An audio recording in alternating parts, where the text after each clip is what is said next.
Welcome to Om Times TV, a division of Om Times Media and Broadcasting.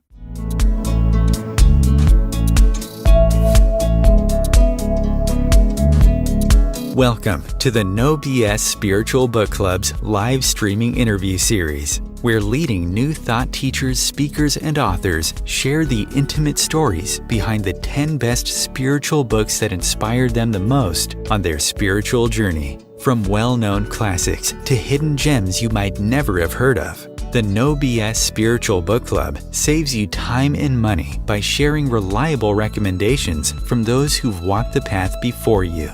The No BS Spiritual Book Club, the only no BS guide to the best spiritual books to inspire your own journey of self-discovery.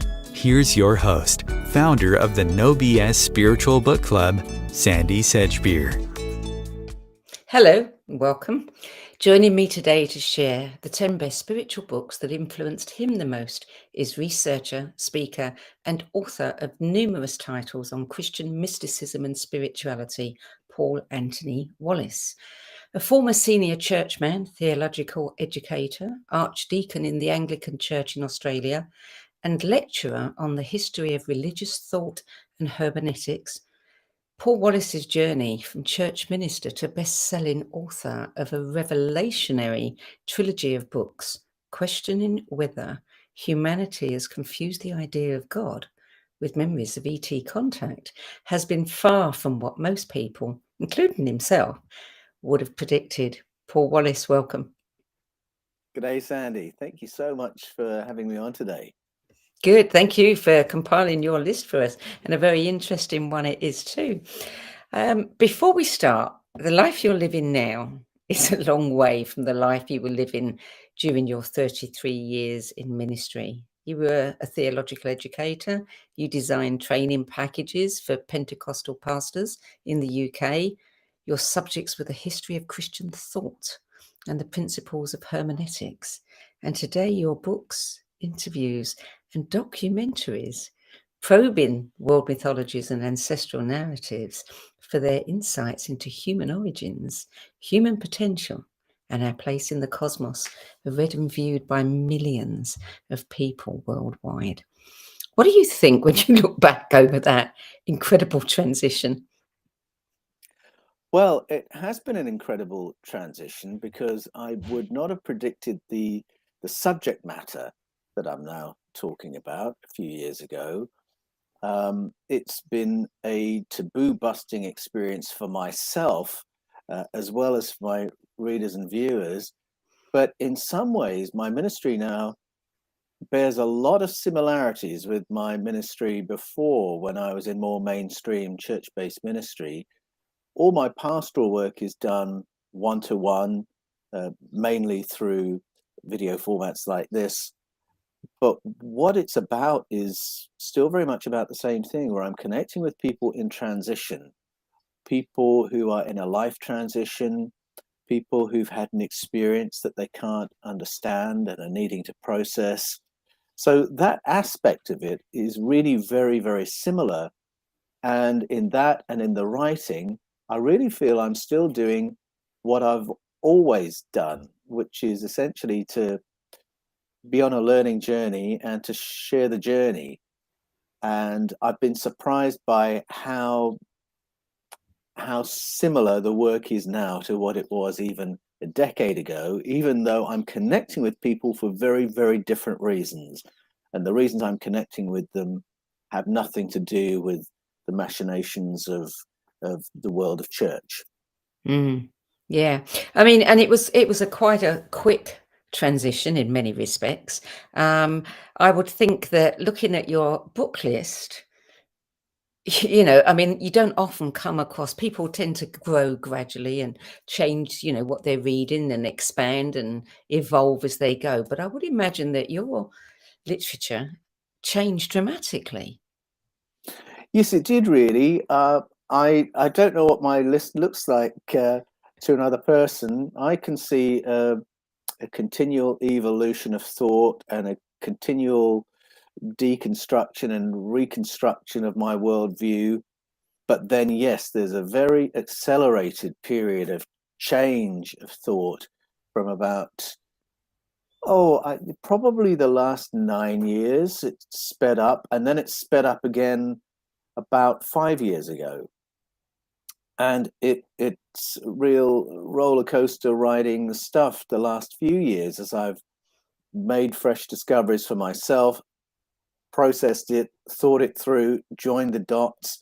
The incredible thing is that my wife has made the exact same intellectual journey as myself, but completely independently. For me, this rapid learning phase was kicked off by a period of R&R after a very tough work assignment and probing the texts of the Bible with my translation tools. That was my way in to what I'm doing now. Whereas with Ruthie, she just started watching YouTube videos of people describing their near-death experiences. That was her white rabbit. And with my different white rabbit, we found out we had arrived in the same rabbit warren. That's good. Period. Month by month, I'd tentatively say to Ruth, "Do you know, I'm beginning to think this," and she'd say, "Oh my goodness, that's exactly what I've been thinking the last week or so. That's all that's been on my mind." And this just went on month after month, and we realized we were both on this track of accelerated relearning. It was an amazing experience. I bet it was, because you hear about so many couples where one is and the other isn't, and then, things have to change. Yes, it can pull people apart for sure. Mm, mm. So tell me, when I asked you to compile this list, was it difficult? Was it a challenge? I mean, you've read more than most people, and you've, read in a particular, direction. How difficult was it? Well, it was difficult because I have read a lot of books that I've loved, and I tried to do my top 10 books list a couple of years ago for my own website, and the shortest list I could get to was 22. So it was a real challenge narrowing it down to 10. But I think these are probably the 10 biggest mind-changing books that I've read. And the very first one, in a sense, is very applicable to what you're doing now. And you say this is the book that really, sparks your lifelong learning quest. It is Chariots of the Gods by Eric von Daniken, which you came out in 1969. When did you come across it? I came across it in 1976 as a very young man, as a schoolboy, and I was curious. I had a curious mind on me, and my parents were very good at encouraging that. I now realize, looking back, at the time, I always perceived my parents as very conservative, as most kids do, of course. But my mum occasionally would buy me books to encourage me in my curiosity. She bought me a wonderful book, the World Atlas of Mysteries, with all sorts of things about the pyramids and cryptids and Velikovsky and all sorts of anomalous stories like that. And then this was a book that my parents actually owned, Eric von Daniken's Chariots of the Gods. They had a copy that was on the top of the pile of magazines in our living room. So it was clearly a book to be dipped into continually, of perpetual interest. And they had a dinner party one day, and I think it was a lunch, actually, a Sunday lunch, where they'd invited some friends of theirs. It must have been friends from Dad's work. And they were talking about Chariots of the Gods because it was, I think the movie had only just happened, or they'd screened the movie on the BBC or something like that. So everyone was talking about it once again. And my brother Mark and I were very lucky to be invited to this grown-up dinner party my parents had thrown, and we kept up with the adult conversation, and my ears pricked up when I heard what they were talking about. It got me to read the book. I loved what I was reading because I had always felt that what I was being taught at school, by way of an explanation for the human race, who we are, how we got here, I felt there were all sorts of holes in what I was being told. The religious answer just seemed to be really lazy. The reason we're here and we're at the top of the tree is because God wanted it that way. We're his special creation. Well, that's lovely. Special creation. How come it's so obvious that we're a type of primate then? We're clearly one of the animals. Wouldn't we be more different? And how did we get to the top of the tree exactly? We're so different to all the other animals. And that never quite seemed to get explained. And then evolutionary theory, there seemed to be a gap in that as well, because the only reason we're at the top of the tree is because of our higher level of consciousness, our higher level of intelligence. If you or I, Sandy, were left out in the wild, probably after 3 days, 3 nights, we'd either be sick or hospitalized, or we might have passed away. We're not very well adapted to life on this planet unless we can light a fire, unless we have a weapon, unless we can build a shelter. So where does the intelligence for that come from? There was a gap.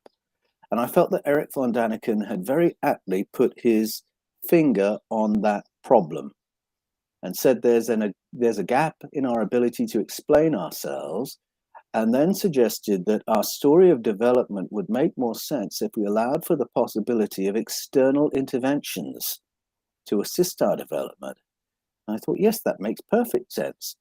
And then his book is full of evidences for contact in the deep past. And some of them, at least, I thought, all right, either he's right or there's some other explanation I've yet to discover for this very interesting story. And it started my quest because it didn't answer the ultimate question of where everything came from. If we were seeded by other life, where did that life come from? If we were aided by other intelligence, where did that intelligence come from? It pushed the cause further out into the cosmos, but where does it end? And it was those questions that really led to my becoming a Christian. And I started a quest that has continued from that day to this. And it was Erich von Däniken who kicked me off on that journey. I think I must have read it around about the same year. And I remember just not knowing how much to believe, but being absolutely tantalized by, all of the thoughts that unfolded, all of the questions, that followed it, as you say. And I think it was the first one for me. Let me say a quick PS, because exactly how much of it to believe? And a lot of people will say, oh, look, most of that's been debunked, hasn't it? So half of his evidences were all over the place. And Carl Sagan came along and convinced me of that I could just put all that to one side. He famously debunked Erich von Däniken's theory by saying that the chances of us being nurtured by another species or even hybridized with was as likely as you and I hybridizing with a petunia. Ha ha ha. End of story. Well, if Carl Sagan, the ultimate intellect of the moment, thinks this is rubbish, it must be rubbish. Of course, now we know a little bit more about genetic modification. The petunia joke doesn't work anymore because you can splice all sorts of DNA. But what I didn't know is that Carl Sagan secretly agreed with Erich von Däniken. It was just not the ticket on which he was doing business. And when I discovered that, which was about 5 years ago, I thought, I need to go back to Erich von Däniken and give him a second hearing, because if Carl Sagan secretly agreed with him but just didn't think he could say so in public, then there's something here to look at. Yeah. And isn't that true of so many? I know Rupert Sheldrake, some of his peers who are very good at hammering him privately. It's a different story. Yes. Yeah. That's right. Cowards. Well, I got to ask Erich von Däniken about exactly this pattern, because I said to him, doesn't it frustrate you when people come to you and say, secretly, I agree with you, I just can't say that in public? or here's some information that confirms your theory, just don't tell anyone it came from me. And Eric said, no, it doesn't frustrate him, because it's the role of the writer to push the conversation forward. And people with tenure are very unlikely to be the people who push the thought onto radical new territory because of the pressure of peer review and wanting to keep their job, so on and so forth. And he said if he shamed people for coming to him that way, he wouldn't get half the information that he gets. And that is just how it works. And I thought, well, if he can come to terms with it, then I think I can. Well, also a little bit of contention, is quite good for stirring up the publicity, isn't it? Sure. You want a conversation, for sure. Yeah, yeah. Okay, so book number 2 is The 60-Second Christian by Gary R. Collins, published in 1984. How do you become a Christian in 60 seconds? Well, he got the title from the 1 Minute Manager. And the idea of the book is, here are some, we would call them hacks today, hacks that you can do in a 60-second window that will make real your life of discipleship as a Christian. That's the idea of the book. And it's a very thin book, very simple little book. And what blew me away, my friend Phil Steer gave me the book in 1986. He got it from a Christian bookshop in Bristol. He had read it and he said, oh, this is amazing, Paul, you must have it. And I loved the book because it boils things down into such simplicity, not in a simplistic way, but in a profound way. And, in any group of people, and Christians are no exception, we develop all sorts of jargon and in-house assumptions, and we can overcomplicate things ridiculously. Whereas this book just seemed to clear away all the clutter and nonsense, get right to the heart of things, and talk about what does a 60-second worship look like? What does a 60-second prayer look like? What does 60-second evangelism look like? And I was in awe of the clarity and simplicity of the thought and the language. And then when I realized this had come from somebody with a PhD, Gary R. Collins, I was even more impressed.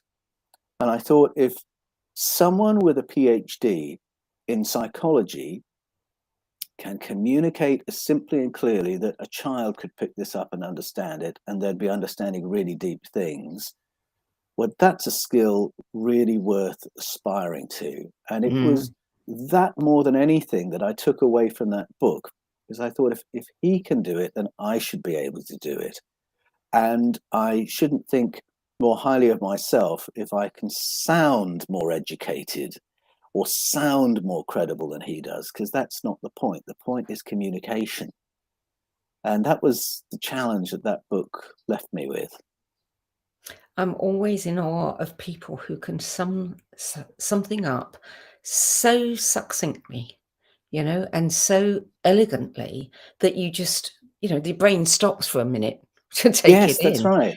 Yeah. Yes, And, books exactly. like, the 4 Agreements, I think, those simple 4 agreements, they're just, as you say, they're so profound that you just can't argue with them. That's absolutely right. There was an Archbishop, Michael Ramsey, long time ago now, half a century ago now, he was Archbishop of Canterbury. And he said, if you find you can't explain a particular thing to a child, then maybe you haven't fully understood it.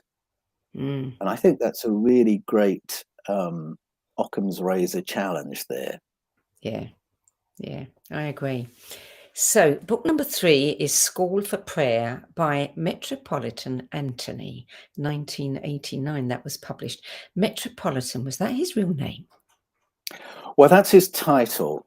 So that means he's a very senior bishop in the Eastern Orthodox Church. So Okay. he was like the Archbishop in charge of the Russian Orthodox Church in exile in Britain. And so you can't get higher than that in the Russian Orthodox Church in the UK. Again, an academic, fascinating man, writing on prayer. I was given the book just before I went to theological college. And again, it was a book that blew me away with its simplicity. But there was a realness to it when he talked about prayer that I had never come across before. And I was thinking, what has he got that is so different to all the other writers? And I noticed that as well as quoting the Bible in his book, he quoted some other names I'd never heard of. Strange names, John of the Ladder, Dmitri of Rostov, people I had never heard of before. And I thought, oh, I wonder if those sources give a clue as to how he's got what he's got. And so he sent me on a journey of chain reading. I had to read now the books of all the people that he'd quoted.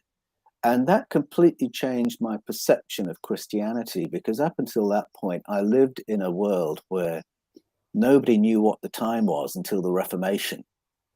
And there was no Christianity prior to that. It could all be discarded. And then the reformers got it right. And then we, the evangelicals, were their descendants. And now all of a sudden I was swimming in a much bigger ocean and realizing it was a much longer picture.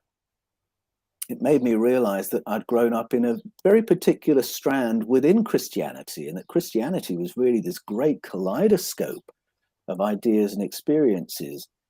And so he sent me on another lifelong journey as well. And after a couple of years of thinking through the implications of what I'd read in Metropolitan Anthony, I'd written a book to process the journey for myself and share the journey with others.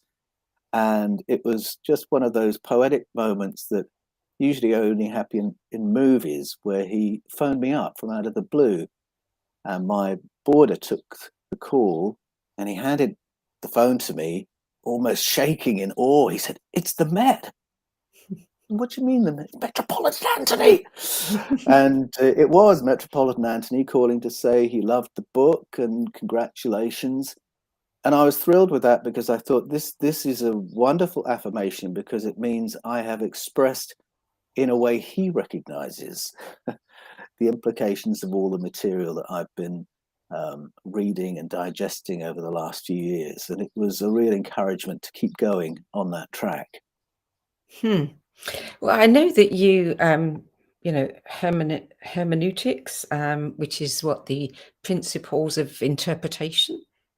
Is That's that right. correct? Yeah. That's right. And you also seem to know an awful lot about root words, the roots of the words that we take for granted. Metropolitan today has, a particular meaning as far as we're concerned. What did it used to have? What's the root of it? How did it come to be applied to somebody in that position? Well, there's a beautiful word right in the middle of metropolitan, which is people. So it's about a gathering of people, and metropolitan is a particular size and structure of gathering of people. So that's where all that comes from. And so it's very related to how we use it in English when we have metropolitan districts, for instance. It's a district of a certain size that has a structure of jurisdiction over it. So it's somewhat similar in the world of orthodoxy, that he was a person with a jurisdiction, but his jurisdiction was the size of Great Britain. Wow. You seem to like the Russians. Book 4 is The Russian Mystics, Sergius Bolshakov, published in 1976. Well, having encountered Metropolitan Anthony, I reckon there may be some otherwise Russian people. And sure enough, there are, and have been for a long time. So I picked that book up in,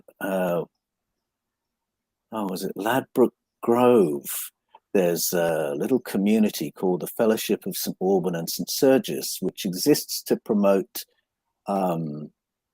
amity, concord, among Anglicans and Orthodox. And so they have this little retreat house. People go there, they go to seminars, lectures, they go on retreats there. And I went on one of those, a weekend retreat, had a wonderful time, again, having my world expanded. And I felt I needed something to take home from the retreat to anchor the experience, to help me remember it, and to continue my learning journey. And I thought, oh, this is great, this book, because it's got about a dozen of these names I didn't know and a summary of their stories. So this is like buying a dozen books. So that was the book I chose, Russian Mystics by Sergius Bolshakov. And in that book, I discovered one of my spiritual soulmates, Saint Seraphim of Sarov, who was a Russian mystic who lived from 1759 to 1833. And reading his story in that book was extraordinary because I recognized the kind of ministry he had, which was what you could call prophetic ministry, remote viewing, clairvoyance, clairsentience, all these amazing phenomena, healing would attend his ministry. And I recognized a lot of that from my experience in charismatic Christianity, because a lot of those experiences were being discovered in a fresh way at the time when I became a Christian. But I saw Seraphim do these things, and I thought, well, how did he get into this? Because that wasn't what Russian Orthodoxy looked like in the 1800s. Where did he get it from? And so I started reading his story, and it was absolutely life-changing what I discovered there. And then a curious PS, when I was reading the words of Seraphim, because we've got his actual words that have been recorded by friends of his, I was hearing them in the voice of the assistant pastor at the first church that I went to. And there was something very similar about their attitudes, their way of thinking, their way of speaking. So a few years later, the assistant pastor from that church was visiting my theological college. And I said to him, he was there for a rest. And so I said to him one afternoon when he was trying to have a rest, Barry, have you ever heard of a guy called Seraphim of Sarov? And his face lit up. And he said, that is the person who changed my life and introduced me to the things of the spirit. Because Barry had this amazing ability in precognition, remote viewing, clairsentience, all those things, ministry of healing. And he'd learned it from Seraphim, even though Seraphim had died in 1833. And he'd learned it by reading a little book called Russian Mystics by Sergius Bolshakov. And so I was right to make that connection. It was life-changing in that moment because I could see that Barry's life had been changed by encountering someone in the great cloud of witnesses, someone who had long predeceased him, and yet that contact was so powerful, it had redefined Barry's ministry. And again, that encouraged me to continue my journeys of exploration, believing that I would find not just information, but things that could change my life as well. Wow. Book number 5, Not Talking to God, not Conversations with God, but Listening to God. Joyce Huggett, published in 1986. Well, God bless Joyce Huggett. She was an amazing leader and teacher at a time in evangelical Christian history when women were not really allowed much of a role. They couldn't be church leaders, and in a lot of churches, they couldn't even be teachers. But Joyce Huggett wrote books that changed the thinking of millions. And a lot of people my age might remember Joyce Huggett for having written books about relationships, boy-girl relationships, and all the do's and don'ts for Christian believers. And so a lot of people look back on those books and say, oh, they're so dated and they were so conservative, and I'm embarrassed that I read them now. That's the sort of thing I hear. But her big contribution to the history of Christian thought had nothing to do with those books, had to do with this book, Listening to God, and this was after she'd built up her name as a writer. People bought it because they wanted the next Joyce Huggett book, and then their world was blown open because she was plugging herself into ancient traditions, just as I was, and she was doing it as an evangelical leader, surreptitiously through writing books. And again, the implication was that Christianity wasn't invented at the time of the Reformation, and that those of us in the evangelical stream were only in a narrow part of the picture. And she again introduced the reader to everything that went before, and this huge, wide spectrum of teaching and experience and theology and practice that had been part of Christianity for centuries. And the book was about really how to connect with God in an experiential way. So it wasn't just about ideas and thoughts and theology and dogma. It was how to have an experience of God that was so real that you could learn and hear things from the divine that would be real enough that they were things you could do something about them. So it's called Listening to God. And so she was plugging evangelical and charismatic believers back into a much bigger, wider, deeper tradition. And I think more than anybody in the 20th century, she redefined what evangelicalism could mean and changed it from being this very narrow, dogmatic, we already know everything kind of faith to being something far more open and exploratory. Book number 6. We're going to change the pace up now. This is My Dinner with Andre. It's the 1981 screenplay. Andre Gregory, film director, playwright, and the actor and playwright Wallace Shawn having a conversation.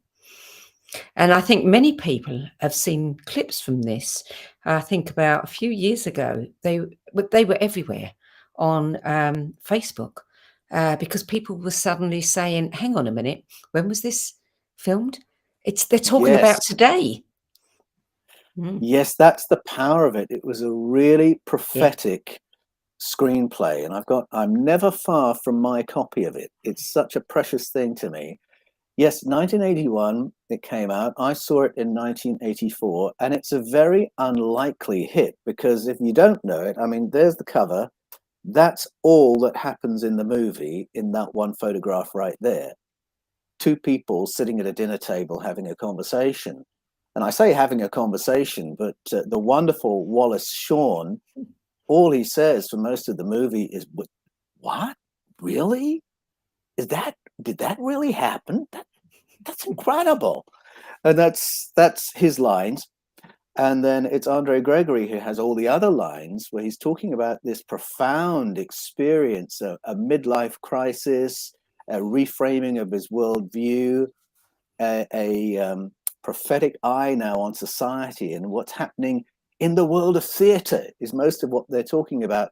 I mean, it just sounds so niche and so obscure.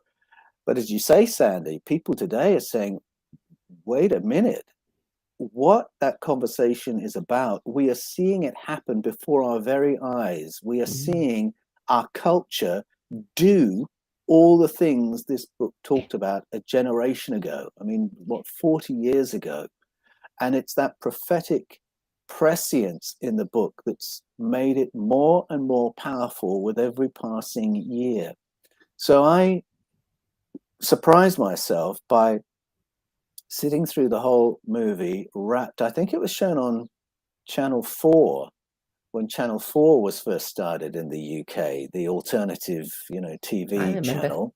And I just watched open-mouthed, initially because I couldn't believe the format, and then because I knew profound truths were being spoken that just sat with me for the next 40 years. It had another impact on me as well, because Seraphim of Sarov, who I mentioned before, I wrote a book about him, but it took me 9 years to write it. I was filling myself up with everything I could find on him. I knew I wanted to share that part of the journey, and I just couldn't find a way of telling his story.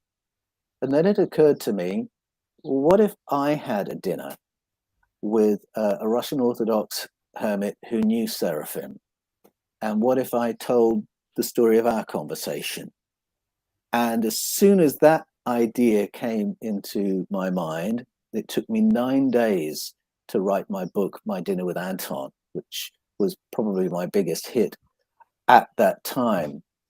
It was an incredible experience writing a book from cover to cover in 9 days. And when the publisher accepted it, I waited for the editing phase, and it was one typo. But that's unheard of. You don't write a book with only one typo and no editing phase, but it had just all come out in one hit. And really, My Dinner with Andre was the key that unlocked the telling of that story.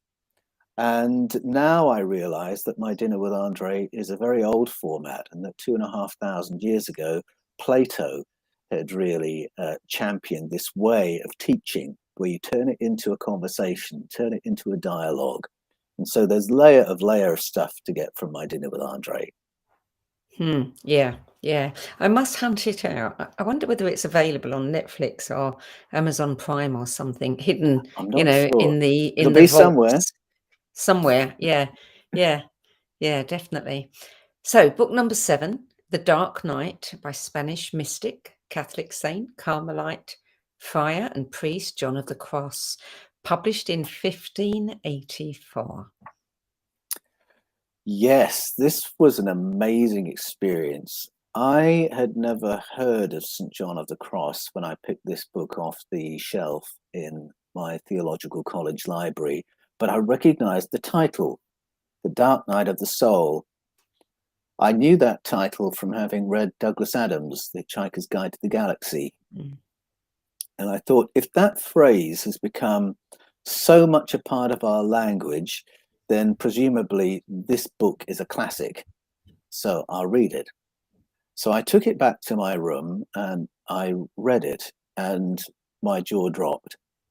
The depth of insight of this writer into human thought was incredible. And he seemed to be describing me personally in great detail.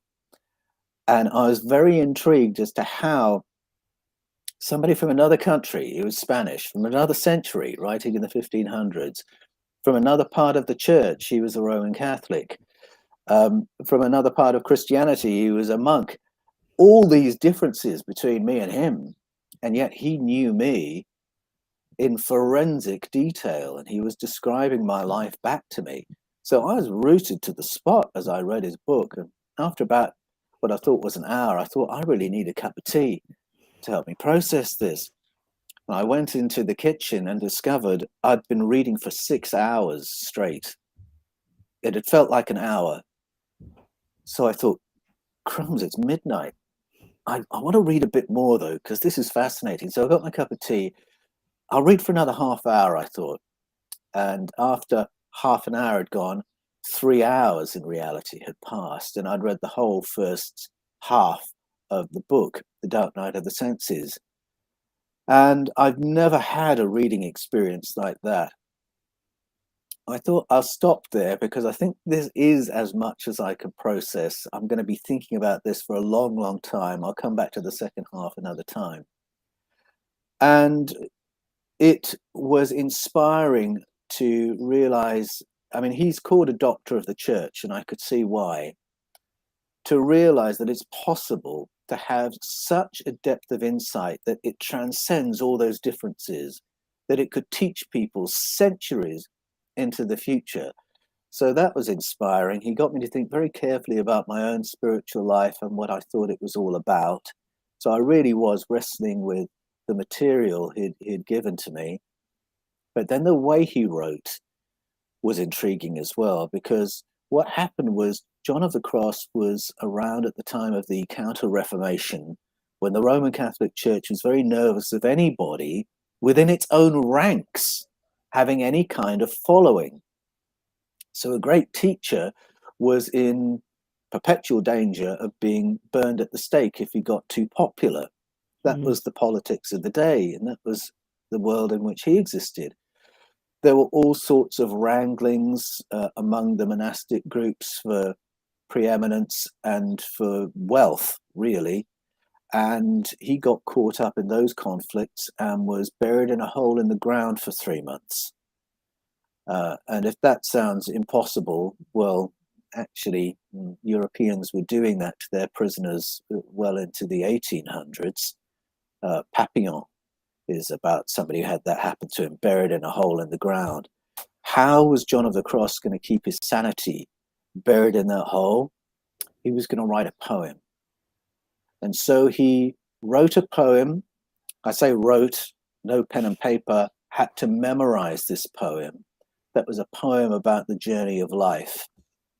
And when he got out, he had memorized his poem and then he wrote it down.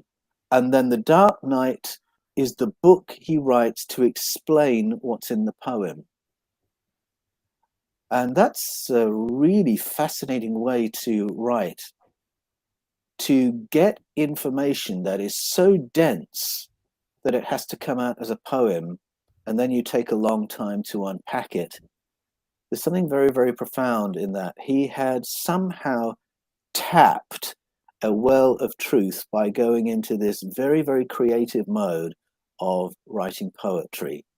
And I've spoken to others who write music or who write poetry who will say it's often that way, a bit like my experience of writing Dinner with Anton. They will get this download of a poem and they just write it out like that, almost like they're taking dictation. And then they'll stop and think, oh my goodness, what is this? And I think sometimes we do download information from a wider field of intelligence, a wider field of consciousness, without knowing necessarily that's what we're doing in the white heat of creativity. And then we go back and we say, well, what did I just write? And that's what St. John of the Cross did. Wow. Is it still available? Oh, it's been in print ever since. It is a classic. Yeah. I'll look that one up. Add it to my pile, which is growing by the week. Oh, same here. I thought I was well read until I started this book club. Now it's like, oh my goodness. Okay, so book number 8, Eternity in Their Hearts, Startling Evidence of Belief in the One True God in Hundreds of Cultures Throughout the World, by Don Richardson, published in 1980. If I only had one book to recommend to my friends who are Christian believers, it would be this book. Now, this is my original copy, and you might be able to see it's very battered, but it is a hardback, so it has survived. That's what the writer looked like when he first wrote the book, Don Richardson. I picked up that book from the secondhand shelf again when I was at theological college. It's an absolute time bomb. It is written by a missionary, and that was very important to me because this wasn't written by someone who wasn't really into Christianity big time. This was somebody who had really given a huge chunk of his life and sacrificed a huge amount to be a missionary, to share the message of Jesus around the world. So this wasn't some faint heart or some academic thinking idle thoughts in his ivory tower. And he was a proper evangelical, and yet what's in that book is a theological time bomb for anyone reading it. What he does is gather together stories of remote people groups who, when the missionaries got there to tell them about Jesus, knew about 90% of what the missionary was going to tell them, and already knew because their own wisdom tradition, maybe going back thousands of years, and their own holy people and their own prophetic people, their witch doctor or traditional healer, already knew 90% of the material. And there are some amazing stories. The one that really stuck in my mind was let's call him a witch doctor. I don't know what his real name was. He was a traditional healer. The wise man of the tribe said that they were going to learn how to establish a better connection with God, the source of the cosmos, because one day a white donkey would lead them to a person who would give them the missing 10% of their information. And then he identified the white donkey one day, and the white donkey left their camp and started walking across the mountains. And so people followed the donkey to see where it was going, and it walked hours until it reached the missionary camp. And into the missionary camp it goes, right up to the well where the missionary guy was working. And so the people from the village say, "Hello, we've been led to you. You have something to tell us about connecting with God." And so he told them about Jesus. So at first you read stories like these as a young Christian and you think, oh, isn't God great? God loves everybody. He wants everyone to know about Jesus. He's more creative than I thought he was. And your vision of God expands a little bit. But then as you think through the implications of what you've just been told, and stories like that repeat with amazing details from all around the world, what it actually does is completely blow up your us and them vision of the world. Because when I started reading the book, us was Christians who knew what was what, and everybody else needed bringing into our information in order to go to heaven. Because if they didn't, they'd go to hell. So this is my work: a heaven and hell world, a right and wrong world, Christian, non-Christian world. And the division point was exactly the same every time. This book very slowly and subtly blows all that up. This is not a world of us and them. This is not a heaven and hell story. This is not a God is with us and not with them story. This is a story about humanity, cosmic wisdom, cosmic source, cosmic contact, where I can learn from the remote tribal person just as much as he might be able to learn from me.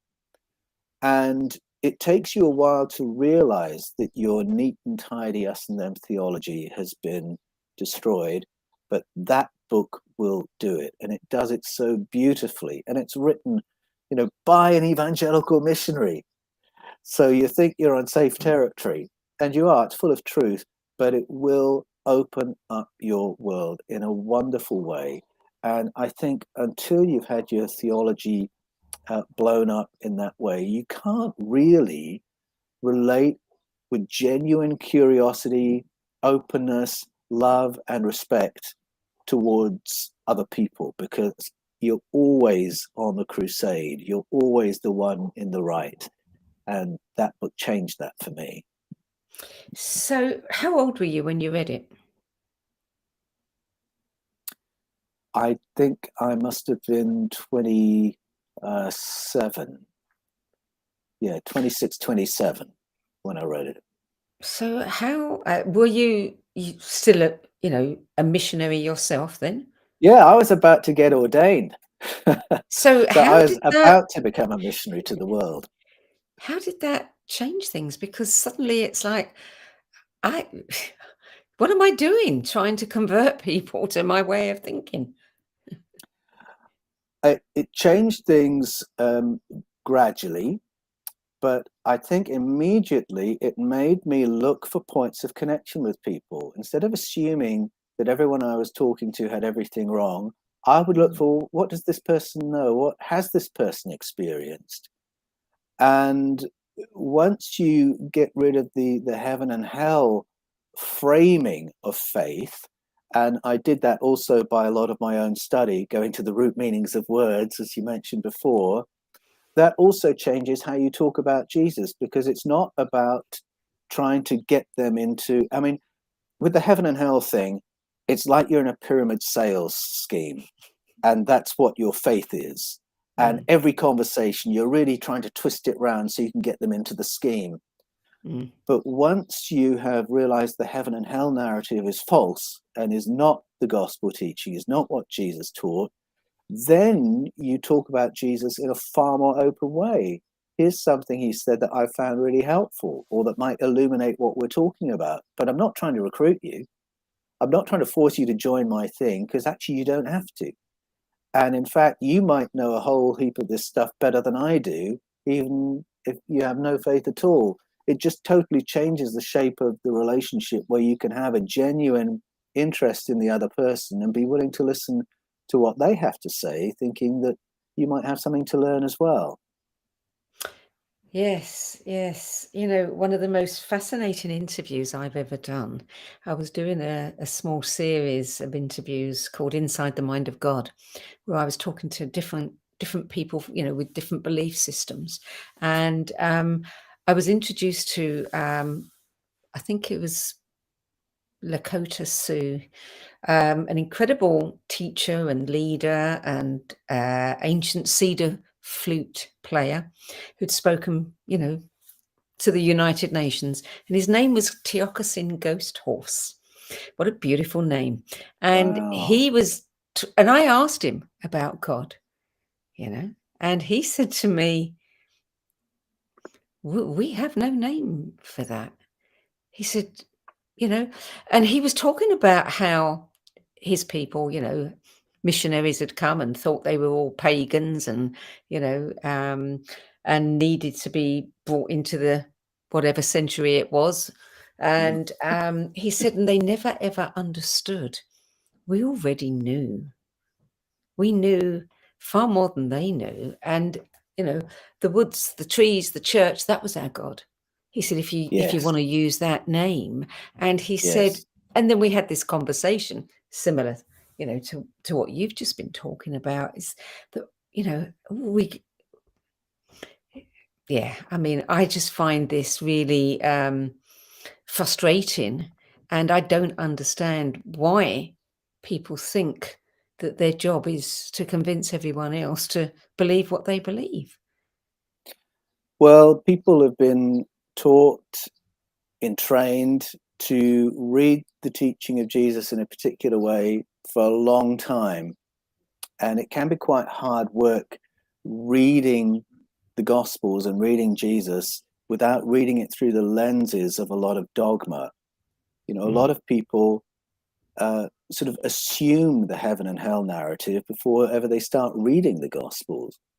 And then they read it in, but they don't realize that's what they're doing. Once you've read that in, it does distort everything and make it very difficult to have a more exploratory journey and a more open relationship with people. But what you just said, Sandy, is really profound about missionaries going and not recognizing the knowledge that's already there, and there being a disconnect because the Mm. local people didn't have a word for God. Don Richardson, who wrote this book, Eternity in Their Hearts, says the most important thing to do when you go to a people group is learn their language and learn their thought forms and really understand what they mean by their language. Because if you do that, you might find you never have to introduce the word God into the conversation, Mm. because their concepts are actually perfectly adequate, maybe even deeper and more profound than your own terminology. So learn their language and you might learn a thing or two. That was his first step. Mm. Well, this also, I mean, ties in again. There's a parallel in your book 2 of your Eden trilogy, where you were going around the world talking to all kinds of different people, cultures, indigenous tribes, elders, and finding that they all had the same stories, just different names for the characters, but they all had the same stories. Yes, yes, Yeah. that's exactly right. There's a wonderful story I talk about him in The Scars of Eden and in Echoes of Eden, Francisco Jimenez. Now, he was a missionary. He was a Roman Catholic missionary and a Dominican friar, and he went to the parish of Chichicastenango in Guatemala. And he really exemplifies what Don Richardson talks about. He learned the local language and had a wonderful relationship of love and respect with the locals, to the point that they brought to him a text that had been buried for its protection for 200 years because all the other copies were burned when they had been invaded in the 1500s, and the priests had been executed. So this had been under really fierce protection, this book. But they entrusted it to him because they said, "Would you be interested to hear our story of beginnings?" And he said, "Yes, I would." And he was so interested that he spent about 7 years translating it into Spanish. And it was a story with a totally different explanation of human origins. That's the Popol Vuh. And that book has been a tremendous gift to the world for anyone wanting to explore the history of the human race and get information that isn't in our mainstream, that we're not taught at school. That information only became available to the wider world because Francisco Jimenez was doing what Don Richardson taught, genuinely loving and respecting his hosts and listening to what they had to tell him. Yeah. Well, we'll kind of come back to this a little bit later when we're finished with your 10 best, because I do want to talk about your books a little bit if we have time. Book number 9, Zen and the Birds of Appetite, Thomas Merton, 1968, one of the last books to be published before he died that year. Yes. I had read a bit of Merton before, and again, I loved him for his simplicity. And then I found he'd written this book with this amazing title, which intrigued me. It was given to me by a friend of mine who said, "I've read this. I want to know what you think of it, Paul." And it's layer on layer. So if I can remember correctly what had happened here, there was an amazing theologian in Germany in the 1300s called Meister Eckhart, who had written about ways of being that allow us to participate in what he called the divine energies, participate in what he called the Godhead. And as I read Meister Eckhart, I realized it was about an experiential connection with God, the source, something so real that it would transform your life. And he was not very well understood by the readers of that time, but he's been in print ever since because there's real power in that information. He's talking about a way of being, and he was described as a mystic. And then centuries later, a practitioner of Zen, who was a Buddhist, it was the writer Suzuki, had read Meister Eckhart and thought, "Oh my goodness, what Meister Eckhart is talking about is Zen consciousness." And so he wrote about Meister Eckhart. And then Thomas Merton came along and said, yes, Suzuki is right about Eckhart. So there are those 3 layers. And Merton is saying, yes, Zen consciousness really is talking about mystical consciousness and the way of being that Meister Eckhart was talking about. And so there's this amazing conversation where the mystics are meeting. And that was interesting for me because it introduced me to the reality that mystics across all kinds of traditions can meet and understand each other. They're having the same experience, but again, using different language. One uses the language of Buddhism. One uses the language of medieval Christianity. One uses the language of 20th century Christianity, Thomas Merton. But they're all describing the same experience. It's transgressing all those boundaries once again. There's no tribalism. There's no us and them. We are all trying to get to a more conscious state, and a state where we are as alive as we can be and as flowing with the divine energies and divine wisdom as we can be. And we're all talking about the same thing and aspiring to the same thing. So that book was amazing to me because, again, it showed me that tribalism is just silly. We are all human beings aspiring to truth and to reality, and we can get there from any start point. And that's what I saw in that book. Thomas Merton argues it and explains it far better than I am able to. And it just struck me that that was one of Thomas Merton's last contributions to the world, alongside a little book called Contemplative Prayer, which is as simple as can possibly be. And again, Thomas Merton is a great example of someone who's very learned, with a very refined intelligence and a very educated approach to faith, and yet he can write something that a child can understand. So that's what that did for me. And book number 10, The Civil War, a Narrative by Shelby Foote, published in 1963. And you said that you were mesmerized by this award-winning ABC series. So it was a book and a TV series. It was. The TV series, The American Civil War, was based on Shelby Foote's book. And I encountered it first as a TV series, in all honesty. And Shelby Foote was one of the main faces that you'd see in front of the camera. You'd see a lot of photographs from the era, Morgan Freeman's wonderful voice narrating the whole series. Before most of us knew who Morgan Freeman was, he was just this voice. Beautiful music. It was a real experience watching that series. I had no particular interest in the American Civil War, but I couldn't stop watching this series. It's so beautifully made. But every time Shelby Foote came on and spoke to the camera, it was like you were listening to someone who was there. He spoke about every character and every situation as if he had been there and he'd seen it and he'd heard this man say this thing. He had so internalized the whole story and the whole experience that you would sit at his feet with rapt attention saying, I want to hear from him because he must be one of the last people alive who was there. Of course, he wasn't, but that was his life as an academic.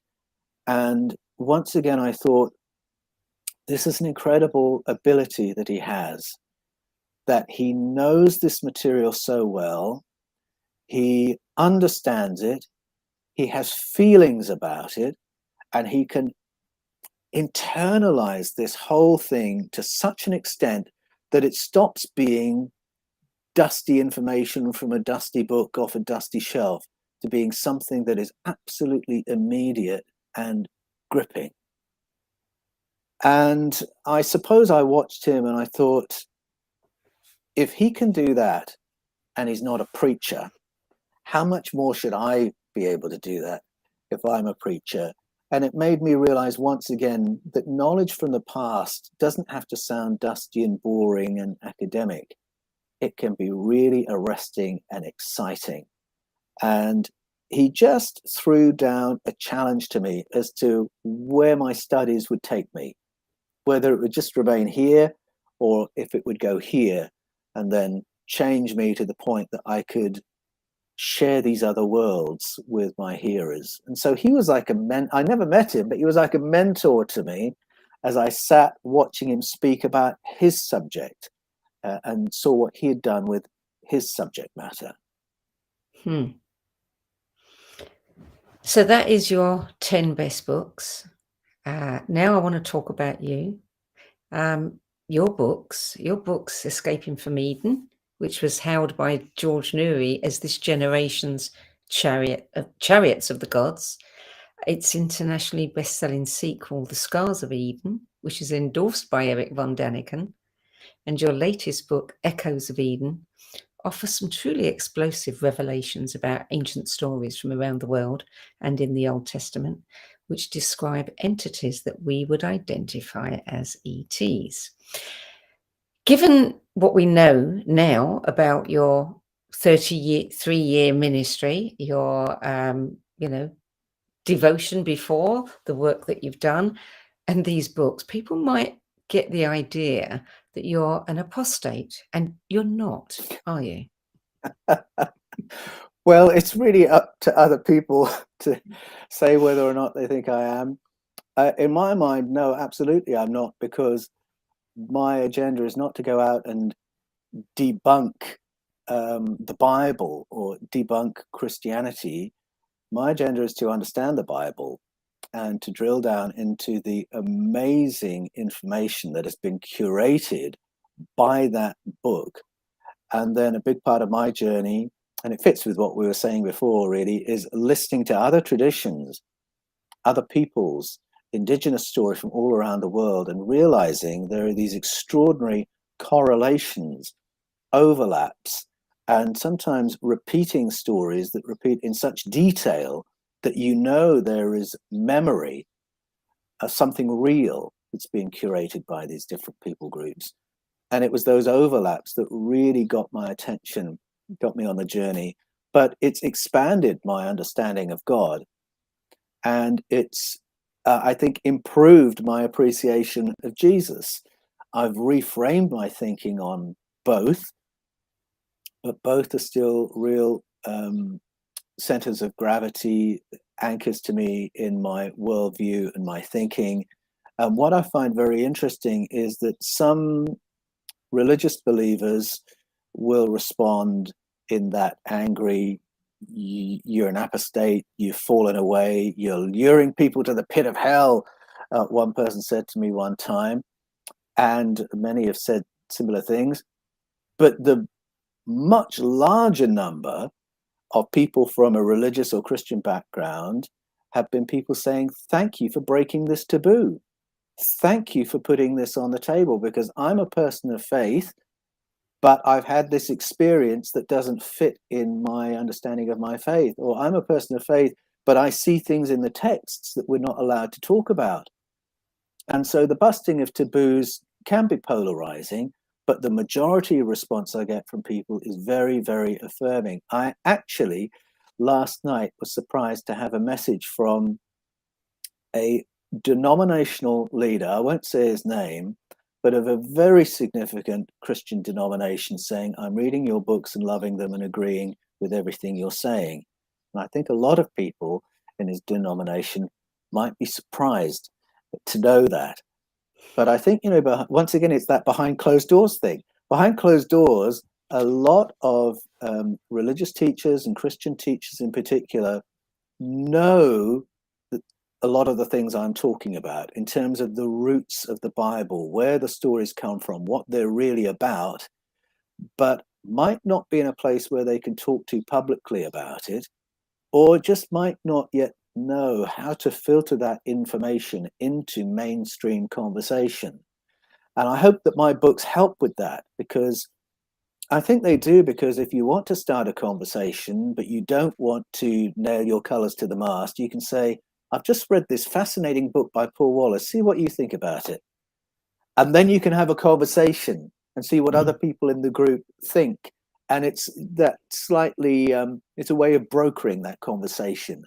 And I'm happy to play that role, to have some people laugh at me, ridicule me, or throw abuse at me, if it means there's now a conversation happening about paleo contact, about who we really are, where we've come from, what we're really capable of in the light of these things, and then how that reframes our thinking about God and humanity. So you're still a missionary, aren't you? You just got a different mission. I realize I am. I think my mission is to learn, to find out what's what, and then to share what I find out. And that's really what I've done all the way through with all my books. This is the territory I'm on now. This is the subject matter, but it's kind of the same shape of ministry I've always had.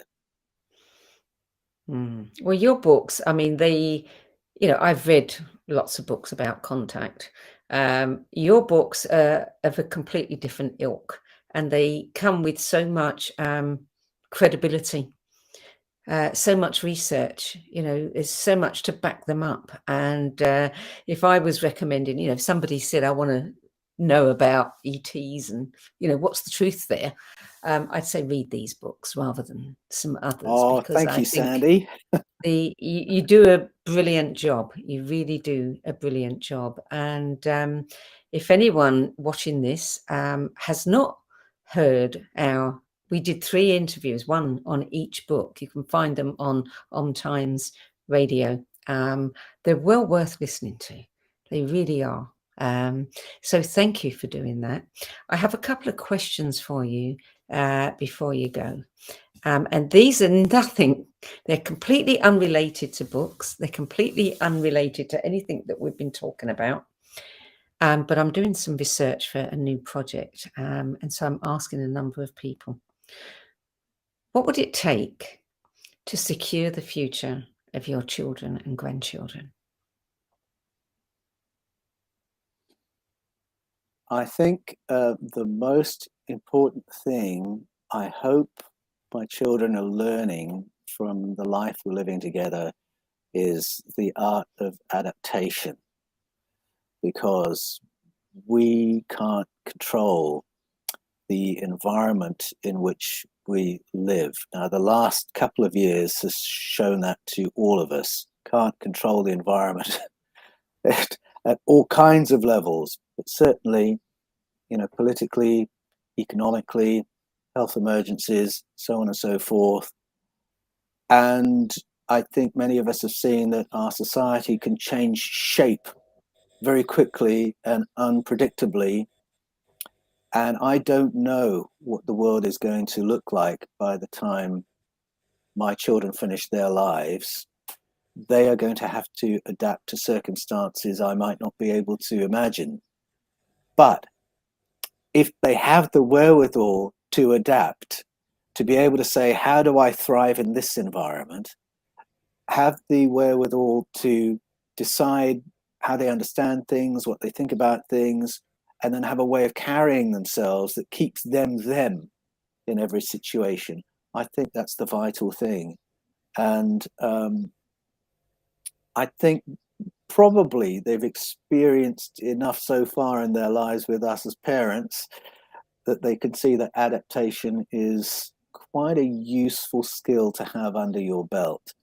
So I guess that all goes together with a sense of self, a sense of confidence, self-esteem, confident in your own thinking, and knowing that there are, you can do things different ways. We can live this way, we can live that way.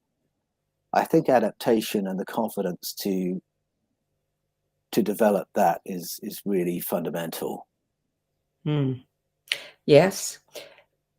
If there was something you could do to foster that, further than you have already as a parent, what might it be?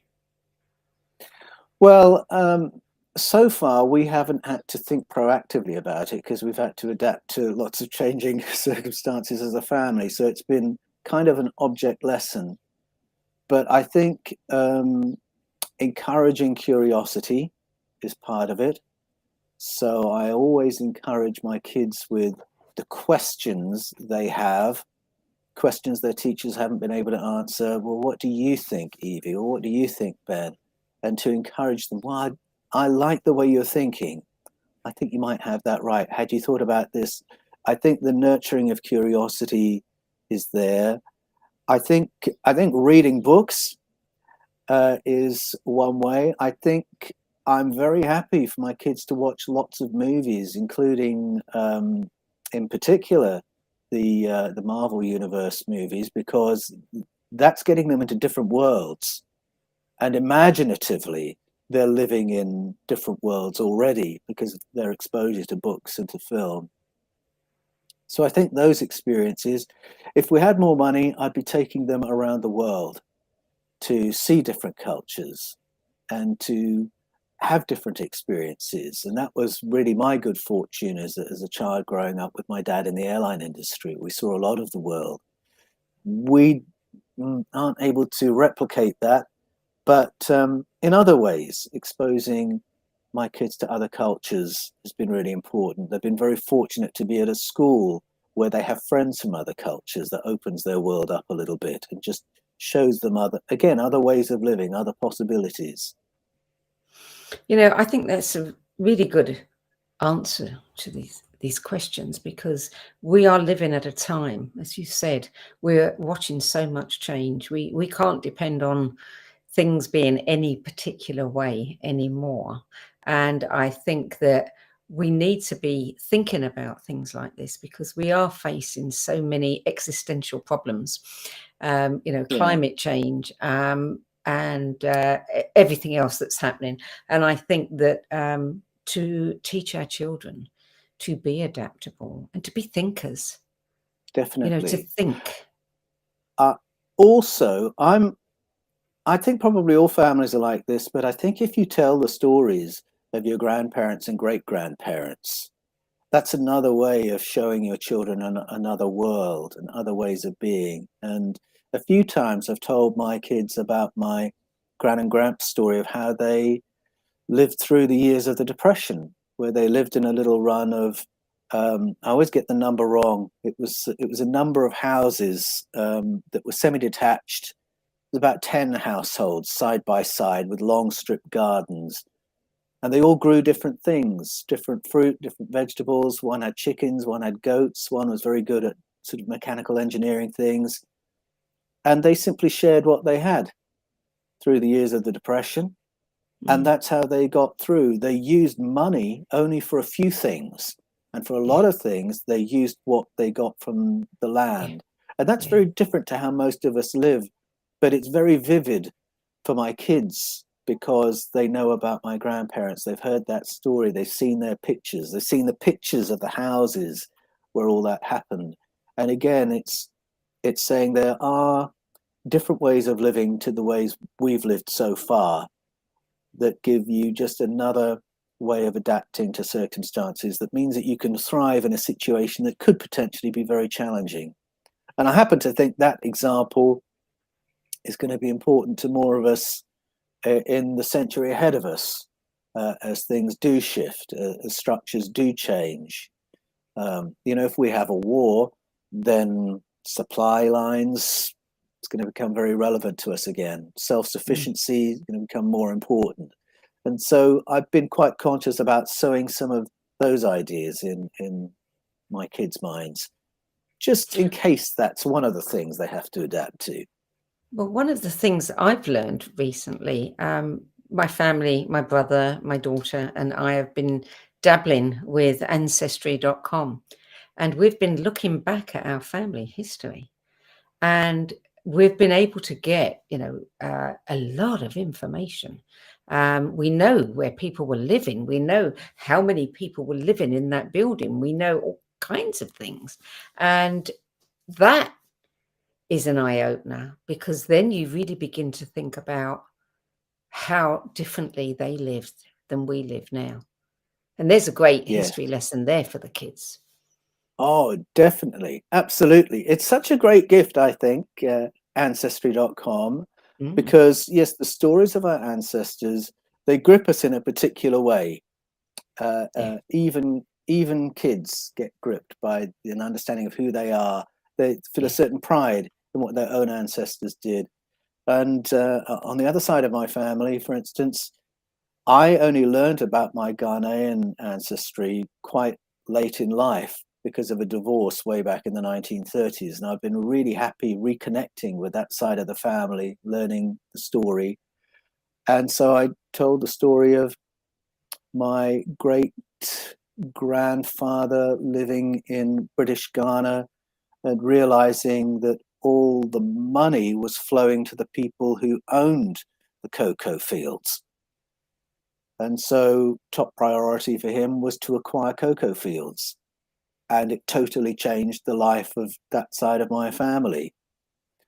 And I like that story because that's something he did with future generations in mind. And perhaps it's something a lot of us have lost, to make decisions with our descendants in mind.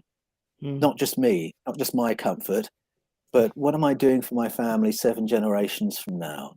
And I think all of us can find things like that in our ancestry. The person who emigrated, the person who started a business, the person who moved from this part of the country to this part of the country, who made a change and started off a whole chain of events in the family history. It's inspiring to know these things, and then we think differently about what's possible for us. Absolutely. Absolutely. I could talk to you for hours, Paul, I'll have to Likewise. pay you to come and talk to me.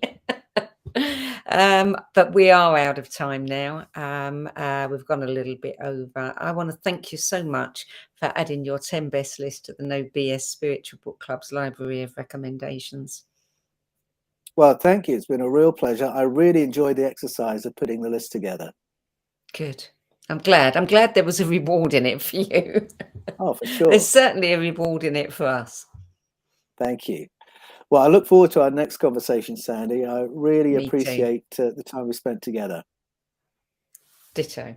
That's it for this week. If you want to see any of the other episodes in this series, you can go over to the nobsspiritualbookclub.com, look at our video page.